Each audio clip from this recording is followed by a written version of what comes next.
Halo semuanya, hari ini kita bakal ngebongkar satu peralatan yang canggih banget. Yang sebenarnya udah kita pakai ribuan tahun buat ngebentuk dunia. Tapi ini bukan dari logam atau plastik ya, bahannya itu dari kehidupan itu sendiri. Yap, inilah bioteknologi.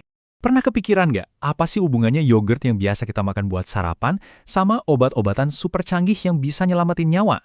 Kayaknya dua hal yang beda banget ya kan? Nah, jawabannya ini mungkin bakal bikin Anda kaget, dan ini adalah inti dari obrolan kita hari ini. Benar banget, dua-duanya itu produk bioteknologi. Gampangnya gini, bioteknologi itu ilmu manfaatin makhluk hidup, mulai dari bakteri yang super kecil sampai tanaman, buat bikin sesuatu yang berguna buat kita, manusia. Nah, ini nih ide besarnya. Oke, sekarang kita coba flashback sedikit ya, jauh sebelum ada laboratorium modern. Tanpa sadar, nenek moyang kita itu udah jadi pionir bioteknologi loh. Dan cara mereka itu dengan memanfaatin pabrik-pabrik super kecil yang udah ada di alam. Nah, coba lihat deh para pahlawan tak kasat mata ini. Mereka ini mikroorganisme yang kerja di belakang layar buat bikin beberapa makanan dan minuman favorit kita. Udah ribuan tahun loh kita ngegaji mereka buat bikin macam-macam, dari makanan sampai obat. Ambil contoh Saccharomyces cerevisiae. Namanya emang ribet, tapi ini tuh ragi yang sama persis yang bikin roti jadi ngembang sempurna. Waktu dia lagi pesta makan gula di adonan, dia ngeluarin karbon dioksida. Nah, gas inilah yang bikin gelembung-gelembung udara yang ngebuat roti jadi empuk. Keren kan? Terus, ada juga Lactobacillus bulgaricus, si bakteri baik yang bisa sulap susu jadi yogurt yang enak dan penuh probiotik. Dan semua keajaiban ini ya terjadi gitu aja di kulkas kita. Jangan lupa juga sama nata de coco. Makanan penutup yang kenyal ini ternyata juga hasil kerja keras bakteri, namanya Acetobacter xylinum. Ini bukti nyata kalau bioteknologi itu nggak cuma di lab-lab canggih, tapi juga ada di piring kita sehari-hari.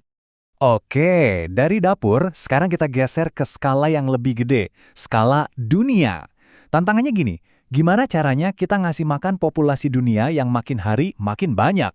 Nah, disinilah bioteknologi modern mulai unjuk gigi. Ini pertanyaan yang penting banget loh. Lahan kita kan terbatas, tapi jumlah orang terus nambah. Gimana coba caranya? Untungnya, bioteknologi pertanian modern dateng bawa solusi-solusi yang cerdas banget. Salah satunya namanya kultur jaringan. Coba bayangin, cuma dari sepotong kecil tanaman, misalnya sehelai daun, kita bisa bikin ribuan tanaman baru yang seragam dan kualitasnya top. Artinya, kita bisa produksi pangan berkualitas lebih banyak, lebih cepat, dan pastinya lebih hemat sumber daya. Terus ada lagi hidroponik. Ini solusi jenius banget buat pertanian di tengah kota. Kebayang nggak? Kita bisa panen selada segar dari kebun vertikal di gedung-gedung tinggi. Nggak perlu tanah sama sekali, cuma butuh air yang kaya nutrisi. Ini benar-benar masa depan pertanian kota. Buat bikin tanaman jadi super, itu ada dua jalur utama. Yang pertama, cara klasik. Pembastaran atau kawin silang yang udah dilakuin petani dari zaman dulu. Terus ada jalur cepatnya, pakai teknik modern kayak radiasi yang bikin kita bisa nyiptain varietas baru lebih cepat, bahkan bikin buah jadi lebih awet. Tapi ya, punya kekuatan sebesar ini artinya tanggung jawabnya juga besar kan? Kita nggak bisa asal-asalan.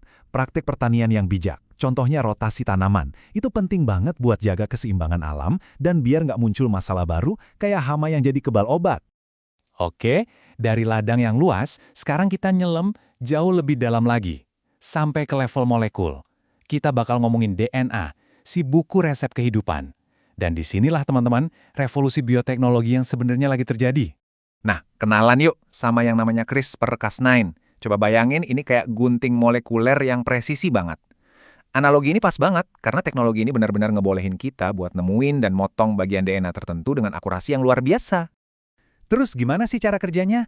Gampangnya gini, cuma 3 langkah. Pertama, kita kasih tahu sistemnya gen mana yang mau kita tuju, kayak ngasih alamat lengkap gitu.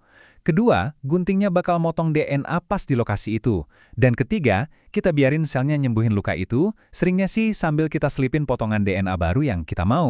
Oke, kita udah tahu caranya, tapi sekarang pertanyaannya jadi jauh lebih besar. Terus, ini artinya apa buat kita semua? Kemampuan buat ngedit DNA ini ngebuka pintu ke dunia baru yang penuh kemungkinan, tapi juga penuh pertanyaan etis yang serius banget. Jadi gini, di satu sisi, teknologinya ini bawa harapan yang luar biasa besar. Bayangin, kita bisa aja ngapus penyakit turunan dari sebuah keluarga buat selamanya. Tapi, di sisi lainnya ada risiko yang juga nggak main-main. Satu kesalahan kecil aja pas ngedit gen, bisa-bisa malah nyiptain masalah baru yang bahkan diwarisin turun-temurun. Ini taruhannya gede banget. Nah, jadi disinilah posisi kita sekarang. Kayak lagi di persimpangan jalan sejarah gitu. Kita sekarang pegang pena buat nulis ulang kode kehidupan. Pertanyaannya tuh bukan lagi, bisa nggak kita lakuin, tapi boleh nggak kita lakuin? Batasannya mau kita tarik di mana? Apa cuma buat nyembuhin penyakit? Atau boleh buat ningkatin kemampuan manusia? Masa depan ada di tangan kita, dan keputusan kita hari ini bakal ngebentuk dunia generasi mendatang. Jadi gimana menurut Anda?